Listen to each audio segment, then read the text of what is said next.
Ngjarje e rëndë ka tronditur manastirin në orët hershme të mëngjesit, kur një 33 vjeçar dyshohet se ka vrarë me thik bashorten e tij 31 vjeçe. Sipas informacioneve të para, viktima ka ndërruar jetë në vend ngjarje si pasojë e plagëve të marra.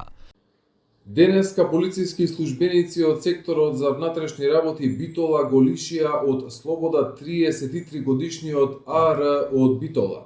Тој се сомничи дека утрово околу 6 часот и 40 минути со нож ја нападнал неговата 31 годишна сопруга АВ од Битола, со која не живееле заедно, а која од здобиените повреди починала на местото на настанот.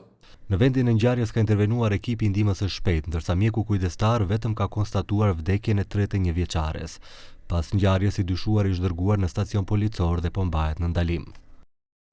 Prokurori kujdestar nga Prokuroria Themelore e Manastirit ka kryer kthyrje në vendngjarjen në lagjen Bajr, ku një grua u privua nga jeta.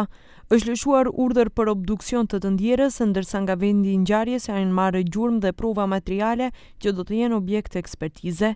I dyshuari për kryerjen e veprës penale është privuar nga liria, ndërsa për rrjedhën e mëtejshme të procedurës kundër tij, prokuroria do ta informojë opinionin publik. Autoritetet kanë nisur hetimet për zbardhjen e plotë të rastit, ndërsa në koordinim me prokurorin pritet të ngrihet kallëzim penal ndaj të dyshuarit.